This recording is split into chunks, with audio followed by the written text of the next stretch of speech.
Live po tayo ngayon.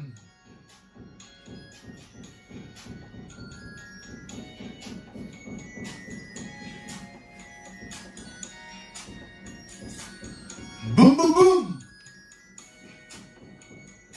Jessa Trading Showroom. Tambayan ng mga future Pokemon Millionaire!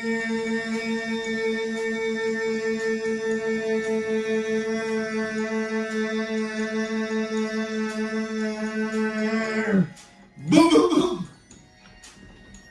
Okay, sige. Mga kaibigan, isang mapagpalang araw sa inyo lahat. Happy Monday. Monday ulit ngayon. Monday, ang bilis ng panahon. Monday po ulit tayo ngayon. Tuloy-tuloy lang tayo sa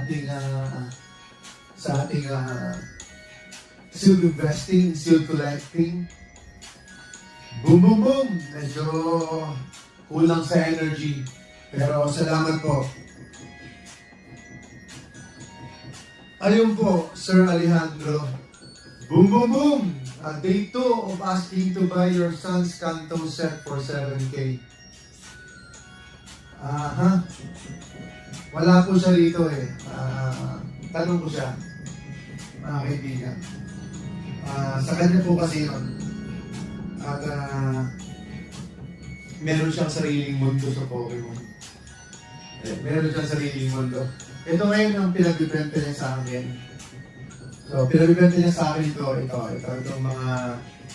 mga Ascended Heroes. Buying opportunity, yan po ang ating topic.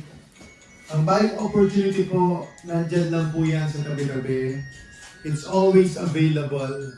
So, wag na po kayong magdalawang isip. Bumili na po kayo. Kaya ako, basta meron, bili lang po ako ng bili ng bili. At ito na po yung kinalabasan ng pagbili natin.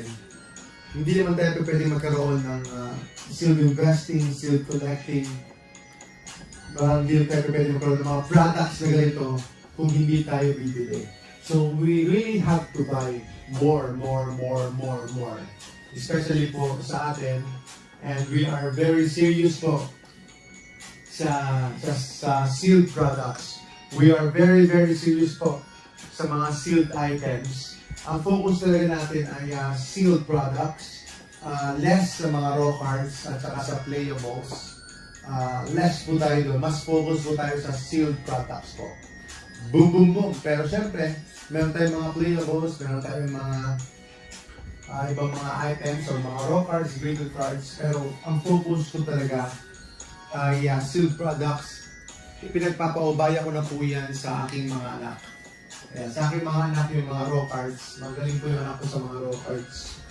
Boom, boom, boom! At saka syempre, updated po dapat kayo dahil sobrang bilis po mag-fluctuate yung mga prices po ng mga cards at saka bigla na lang pong nagiging extremely popular yung mga certain cards without notice. So dapat aware ka po talaga.